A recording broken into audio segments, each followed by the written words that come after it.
এর আগে তৃণমূল নেতা বেড়মজুড়ে অজিত মাইতি তার বাড়িতে হামলা হয়েছিল, আপনারা দেখেছিলেন, তাকে মারধর করা হয়েছিল। গতকালও তার উপরে হামলা হয়েছিল। আজকে হলধর আড়ি তৃণমূলের যুগ্ম আহ্বায়ক গতকালই ঘোষণা করেছিলেন পার্থ ভৌমিক, তার খড়ের গাদায় আগুন দিয়ে দেওয়া হলো এবং খড়ের গাদায় আগুন জ্বলছে। দেখুন, ধিকে ধিকে আগুন জ্বলছে, অর্থাৎ ক্ষোভের আগুন তৃণমূলের নেতার খড়ের গাদায়। কেন? এটা কি ক্ষোভের আগুন নাকি কনস্পিরেসি? কি বলছেন স্থানীয়রা, কি বলছেন দেখুন। তার বিরুদ্ধেও অভিযোগ।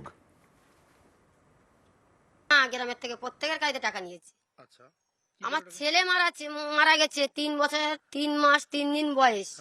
সেই আইলার সময় মরেছে। 3 লাখ টাকা, 3.5 লাখ টাকা খেয়েছে। ভিডিওর বোর্ড এসে দিয়ে গেছে আমাকে। ভিডিওর বোর্ড এসে যদি দিয়ে যায়, ভিডিও ক্যামেরায় যদি হয়ে যায়, খবরের কাগজ যদি দিয়ে যায়, তাহলে সে টাকা পাওয়া যায় না? আইলা মরতে সে টাকাটাও পর্যন্ত ও খেয়ে নিচ্ছে। ও তো ধারাড়ি, সৌরবাড়ি, তারপর তাপসাড়ি,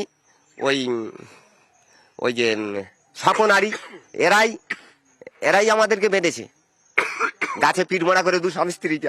আর দুঃখের কথা কি বলবো, ওই আমরা নাকি বিজেপিকে ভোট দিয়েছি। ওই ঘরের ধরুন যে টাকা পাস করে দিয়েছি, তোরা বাড়ি ছিলি না, তার জন্য টাকা দিতে হবে, তোর ঘর পাস করে।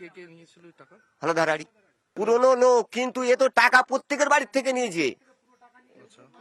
এমন কোন লোক বাদ দেয়নি যে গরিব মানুষ, এ যে আমার বংশের ভাই, এসব কোনো কিছু রক্তের সম্পর্ক রাখেনি, তাদের কাছে টাকাই নিয়ে গেছে।